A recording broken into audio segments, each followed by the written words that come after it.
un des meilleurs indicateurs de succès, c'est la conscience. Donc, les deux aspects de la conscience, disons l'ordre et l'assiduité. Le meilleur indicateur, c'est l'assiduité. Donc la question est, eh bien, que pouvez-vous faire de votre assiduité? Et la réponse à cela est... c'est un peu difficile parce que il y a une forte composante génétique. Mais, vous pouvez travailler sur les micro-habitudes en ce qui concerne votre conscience. Et je pense que la meilleure chose que vous puissiez faire en ce qui concerne votre conscience est de définir vos propres objectifs. Des objectifs que vous appréciez réellement. Et donc, les questions s'apparentent à quelque chose comme, eh bien, tu vas devoir fournir des efforts dans ta vie. Et vous devez être motivé pour le faire. Et donc, quelles sont vos sources potentielles de motivation? Vous pourriez y penser grâce à la manière des 5 piliers.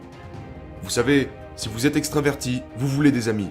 Si vous êtes agréable, vous voulez une relation intime. Si vous êtes désagréable, vous voulez gagner des compétitions. Si vous êtes ouvert, vous souhaitez vous engager dans des activités créatives. Et si vous êtes névrosé, vous voulez la sécurité. D'accord? Donc ce sont toutes des sources potentielles de motivation, dans lesquelles vous pourriez puiser et dans lesquelles vous pourriez adapter votre propre personnalité. Mais ensuite, il y a certaines dimensions que vous devez prendre en compte dans votre vie. Et donc, nous avons interrogé les gens sur, eh bien, vous savez, si vous pouviez vivre votre vie comme vous le voulez, si vous preniez soin de vous correctement, vous savez, que voudriez-vous de vos relations amicales? Que voudriez-vous de votre relation intime? Comment voulez-vous structurer votre famille? Que voulez-vous pour votre carrière? Comment allez-vous utiliser votre temps en dehors de votre travail? Et comment allez-vous encadrer votre santé mentale et physique? Et peut-être aussi votre consommation de drogue et alcool, parce que c'est une bonne façon de s'enfoncer. Vous savez, l'alcoolisme anéantit 5 à 10% des gens, donc vous voulez garder ça sous contrôle.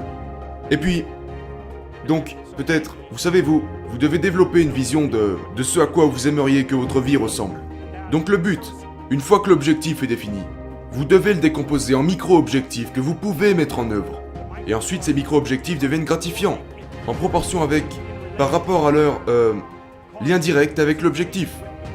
Et cela s'en mêle dans votre système de récompense incitatrice. Et c'est ce qui vous fait avancer. Mais ce qu'il y a, c'est que ça fonctionne encore mieux. S'il produit une émotion positive, quand il vous voit avancer vers un objectif de valeur. D'accord? Et donc, qu'est-ce que ça veut dire? Eh bien, mieux vaut avoir un objectif valorisant, parce que sinon vous ne pourrez pas obtenir de motivation positive. Et donc, plus l'objectif est valorisant, plus les micro-objectifs associés à cet objectif commencent à prendre une charge positive. Et donc ça signifie que, eh bien, si vous vous levez le matin, et que vous êtes excité à propos de la journée qui vous attend, vous êtes prêt à y aller. Et donc, pour autant que je sache, ce que vous devez faire, c'est spécifier votre idéal à long terme.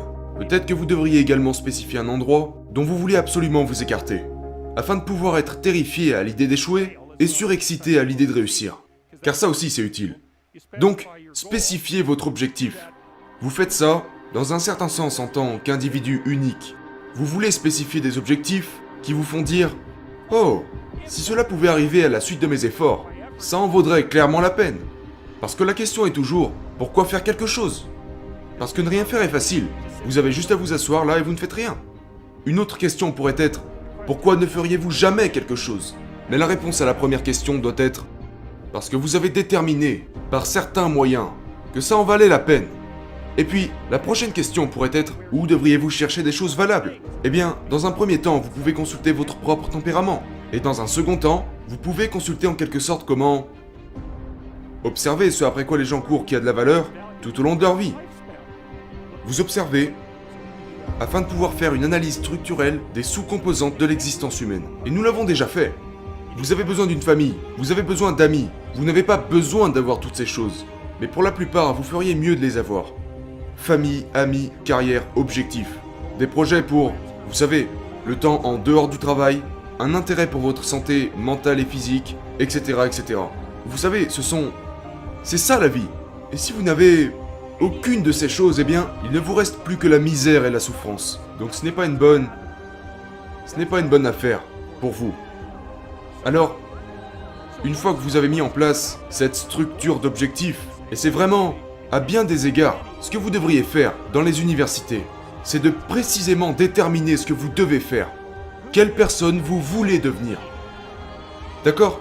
Et vous visez cette cible. Et puis vous utilisez tout ce que vous apprenez comme un moyen de construire cette personne que vous voulez être. Et j'insiste vraiment sur le vouloir être, et non pas sur le devrais être. Parce que ces deux choses n'ont rien à voir ensemble. C'est important de faire la distinction entre ces deux choses parce que ça en revient à l'étude des micro-routines qui dit « Eh bien, tu dois devenir plus studieux. » Ok, numéro 1. Détermine tes foutus objectifs. Parce que comment veux-tu obtenir quelque chose si tu ne sais pas ce que c'est? Ça n'arrivera pas. Et souvent les gens ne précisent pas leur objectif, car ils n'aiment pas préciser les conditions d'échec qui les accompagnent.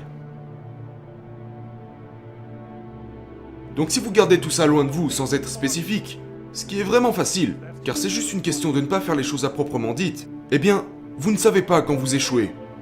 Et certains pourraient dire, je ne veux vraiment pas savoir quand est-ce que j'échoue parce que c'est douloureux, donc je resterai aveugle quand j'échouerai. C'est très bien, sauf que tu échoueras tout le temps alors. Donc, je vous recommande de ne pas laisser cela se produire, d'entretenir cet aveuglement volontaire. Vous auriez pu savoir, mais vous avez décidé de ne pas le faire. Ok, donc, une fois que vous avez configuré votre structure d'objectifs et que vous pensez, ok, si je pouvais avoir cette vie, eh bien, on dirait qu'elle vaut la peine d'être vécue, malgré le fait que ça va être, vous savez, anxiogène et menaçant, et qu'il y aura de la souffrance et des pertes impliquées pour y arriver. Évidemment, le but est d'avoir une vision claire de votre vie, afin que, tout bien considéré, vos efforts soient justifiés. Ok donc, que faire ensuite? Eh bien, vous devez vous tourner vers la micro-routine et c'est comme, d'accord, voilà ce que je vise. Comment cela impacterait ma vie, de jour en jour, de semaine en semaine et de mois en mois. Et ça s'apparenterait à quelque chose comme un programme, qui peut s'avérer incroyablement utile. Faites un foutu programme, et tenez-vous-y. Ok donc, quelles sont les règles avec ce programme? Il ne doit pas ressembler à une prison. Mais la première chose que les gens font de travers, c'est que, genre, eh bien, je n'aime pas suivre un programme. D'accord donc? Quel genre d'horaire mets-tu en place? Eh bien, je dois faire ça, puis je dois faire ça, puis je dois faire ça. Vous savez, et ensuite ils veulent juste jouer à des jeux vidéo. Parce que, si vous pensez que vous allez faire ce que vous devez faire, juste parce que vous savez que vous devez le faire, c'est juste faux. Mettez en place ce foutu programme, pour que vous puissiez avoir les journées que vous désirez. C'est ça le truc. Genre, ok, donc, ça c'est demain. Je dois faire en sorte que demain soit le meilleur jour possible que je puisse avoir. À quoi ressemblerait-il? Et là, vous programmez. Et vous devez évidemment faire preuve d'un peu de responsabilité là-dedans. Parce que si vous êtes censé, une des choses sur laquelle vous devez insister, c'est qu'à la fin de votre journée, vous ne soyez pas en moins bonne forme qu'au début de la journée, d'accord? Parce que c'est stupide. Si vous faites ça, vous êtes juste en train de creuser un trou et de vous y enterrer.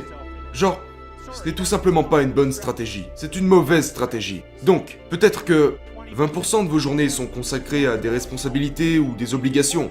Ou peut-être plus que ça. Mais même là, vous pouvez vous demander, ok, j'ai ces responsabilités. Je dois m'occuper de ces choses. Demandez-vous, quel est le bon rapport responsabilité-récompense? Et vous pouvez vous demander, eh bien, tout comme vous négocierez avec quelqu'un qui travaille pour vous, genre, tu dois travailler demain. D'accord, donc vous vous dites à vous-même, je veux que tu travailles demain. Et puis vous pourriez vous répondre, d'accord, mais qu'est-ce que tu vas faire pour moi qui faciliterait le fait que je travaille pour toi? Vous pouvez avoir cette conversation avec vous-même, vous savez. Peut-être que vous passerez une heure sur une de vos responsabilités et qu'ensuite vous irez jouer à un jeu vidéo pendant 15 minutes. Je ne sais pas ce qui vous motive à travailler, mais il faut négocier avec soi-même et ne pas se tyranniser soi-même. C'est comme si vous négociez avec quelqu'un que vous aimez et que vous aimeriez que cette personne soit productive afin qu'elle puisse avoir une belle vie. Et c'est comme ça que vous faites votre planning. Il faut que quand vous regardiez le jour en question, vous pensez, eh bien, si ce jour c'était aujourd'hui, ça serait bien. Vous savez, vous êtes certainement mauvais pour ce genre de choses. Vous n'établirez votre programme qu'avec une précision d'environ 70%, mais c'est infiniment mieux que zéro.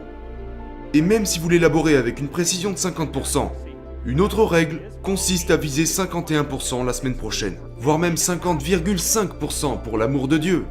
Parce que vous allez atteindre cette position où les choses commencent à se répéter de mieux en mieux et à finir par vous faire monter en flèche.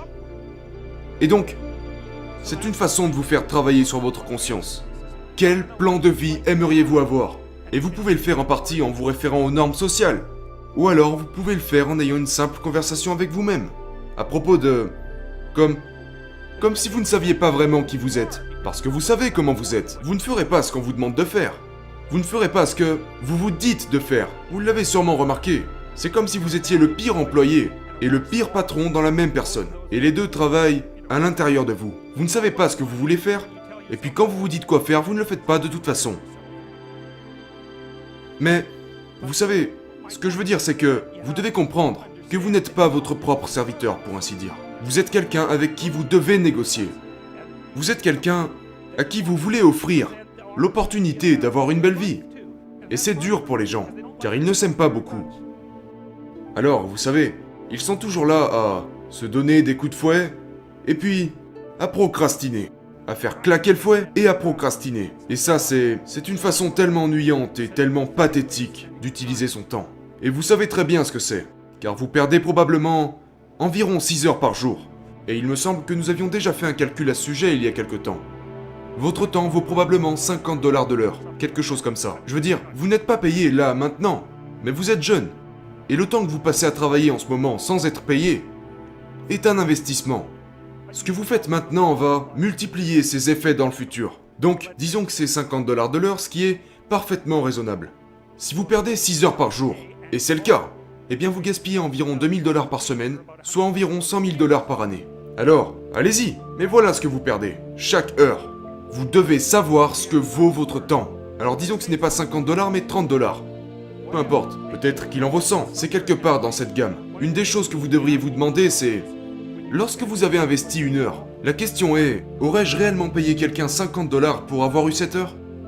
Et si la réponse est non, eh bien, peut-être que vous devriez faire autre chose de votre temps. Et cela dépend simplement de si vous pensez que votre temps en vaut la peine ou non. Mais ce qui est drôle avec les gens qui n'assument pas cette réalité, c'est que s'ils pensent que leur temps n'en vaut pas la peine, ce qui se passe c'est que leur vie se bâtit sur le fruit du hasard. Dans un état de félicité sans responsabilité, eh bien ce qu'ils font c'est qu'ils souffrent existentiellement. Et donc, ça me semble être une solution stupide.